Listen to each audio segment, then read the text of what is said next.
Kami, tim penyidik, akan melakukan langkah-langkah penegakan hukum selanjutnya sesuai dengan ketentuan hukum yang berlaku.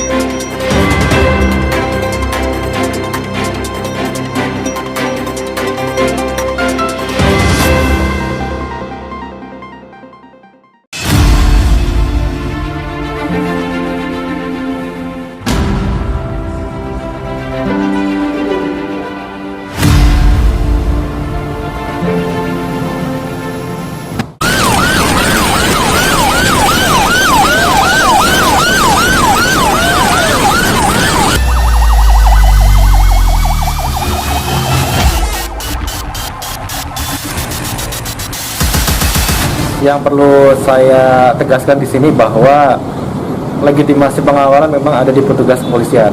Ya, kalau kita bicara dengan undang-undang, sesuai dengan Undang-Undang Nomor 2 Tahun 2002, salah satu tugas pokok Polri di pasal 14 menyebutkan tentang turjawali, pengaturan penjagaan, pengawalan dan patroli.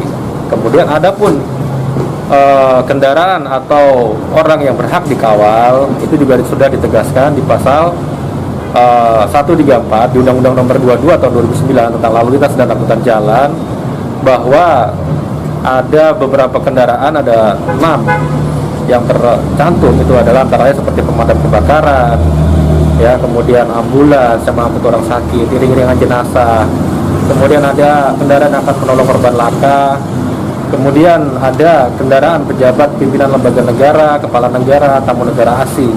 Nah, yang terakhir itu ada konvoy atau kendaraan tertentu yang menurut pertimbangan petugas dapat dilakukan pengawalan. Nah, pertimbangan inilah yang kita bilang adalah diskresi kepolisian. Sesuai dengan pasal 18 di Undang-Undang Nomor 2 Tahun 2002, polisi ini memiliki kewenangan diskresi. Jadi intinya semua masyarakat berhak mendapatkan fasilitas pengawalan. Tapi apakah pengawalan itu kita fasilitas atau tidak, itu tentunya ada screening, ya. Jadi screening kepentingannya sejauh apa? Karena pada saat seorang dikawal, artinya dia diberikan hak utama jalan. Sedangkan di jalan ini sendiri kan banyak nih, ada kendaraan-kendaraan lain yang ikut menggunakan jalan. Nah, pada saat orang itu diberikan fasilitas hak utama jalan, kepentingannya sejauh apa, urgensi sejauh apa. Nah, itulah tentunya polisi tidak serta-merta akan memberikan izin atau mengeluarkan surat perintah. Tentunya harus melalui suatu mekanisme mereka mengajukan. Jadi sebetulnya ya tadi, mungkin kalau sekarang ini dengan situasi pandemi, dengan polisi mengawal kendaraan-kendaraan mewah, akhirnya menjadi suatu polemik oleh masyarakat, ya kan? Karena pada saat pengawalannya sudah benar, izinnya sudah dikeluarkan, tapi pada saat dikawal ternyata masyarakat yang dikawal ini malah berlebihan. Jadi merasa dia memiliki privilege yang tinggi, haknya itu seolah-olah jalan ini hanya milik saya nih. Itu yang tidak boleh. Jadi tentunya kami juga selalu memberikan edukasi pemahaman bahwa pengawalan itu jangan sampai disalahgunakan, karena memang tujuannya sudah pasti membantu kelancaran. Karena pada saat tidak dikawal bisa berpotensi mengakibatkan kemacetan nih. Misalnya iring-iringan kendaraan yang sangat banyak, ada lebih dari 100 kendaraan, nah, berarti harus dikawal nih, termasuk sepeda. Ternyata ada event nasional, skala nasional, event olahraga besar, mau nggak mau harus dikawal. Jadi nanti jangan salah kaprah, oh sekarang polisi tidak boleh ngawal. Hak pengawalan memang ada di polisi, dan itu memang sudah disebutkan di undang-undang. Dan pada saat kendaraan yang dikawal pun itu juga harus patuh terhadap perintah polisi tadi, dijelaskan di 135. Ya, jadi kendaraan yang akan melakukan kegiatan konvoy tadi memang harus mengikuti kendaraan, memang harus ada polisinya di situ. Kalau seperti bansos itu kan kepentingan umum, jadi itu juga bisa kita kawal. Jadi sebetulnya semua lapisan masyarakat berhak dilakukan pengawalan, intinya begitu. Nah, kalau dari mekanisme pengawalan konvoy sendiri itu seperti apa nih Pak? Soalnya kan banyak yang belum tahu nih konvoy-konvoy yang harus dikentingkan itu. Ya, jadi gini, konvoy bisa mengajukan nih, Pak, saya ingin dikawal, berikan surat kepada polisi. Nah, kita kan pasti akan bertanya, untuk apa, konvoy apa. Tapi kalau misalnya tadi malah berakibat yang negatif, masyarakat jadi antipati kepada polisi, ya mungkin kita akan menyarankan lebih baik ikut jalan umum saja. Karena kan tadi gitu, yang dikawal kendaraan mewah, motor-motor besar, yang akhirnya masyarakat merasa oh yang boleh dikawal hanya kendaraan tertentu, padahal sebetulnya tidak. Intinya semua bisa dikawal, tapi tadi screening tadi yang akhirnya membuat suatu kebijakan apakah kita memberikan pengawalan tidak. Sama seperti misalnya ada event ini semua boleh mengadakan event, tapi kan pada saat mengajukan surat izin keramaian kepada polisi, itu juga pasti akan dipertimbangkan sejauh mana efeknya, dampaknya, ada ininya. Karena kan di sisi lain payung hukum besarnya ini polisi tetap harus mengamankan harkat tipmas.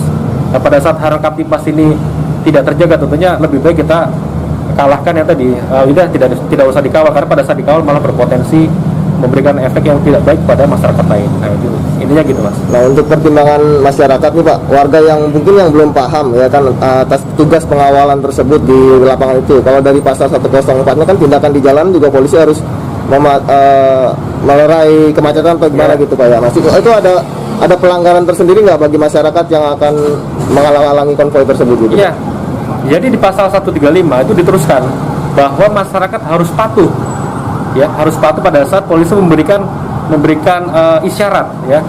Pada pasal 135 itu kemudian disebutkan lagi di pasal 104, polisi juga berhak memberikan isyarat-isyarat seperti mempercepat, memperlambat, menyetop arus, mengalihkan arus. Nah, inilah diskresi yang dimiliki oleh kepolisian, sehingga pada saat dilakukan pengawalan masyarakat memang harus patuh tuh. Karena pada saat dikawal, intinya yang dikawal ini memiliki hak utama menggunakan jalan. Artinya masyarakat yang memang pada saat itu tidak sedang dalam kondisi yang urgensi tinggi itu harus memberikan ruang jalan kepada polisi sebagai bentuk prioritas, karena memang sudah diatur di undang-undang dan itu hukumnya wajib dan harus dipatuhi. Jadi gitu.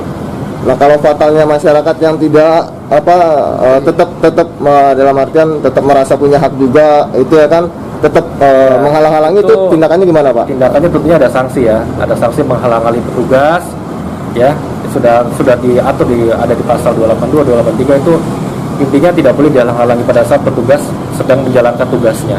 Nah, itu adalah pengawalan bagian dari tugas. Kita dilindungi oleh undang-undang dan kita terlegitimasi memang seorang anggota Polri pada saat melakukan pengawalan itu memang hukumnya adalah dinas ya. Jadi bukan sekedar mengawal saja. Nah, itu.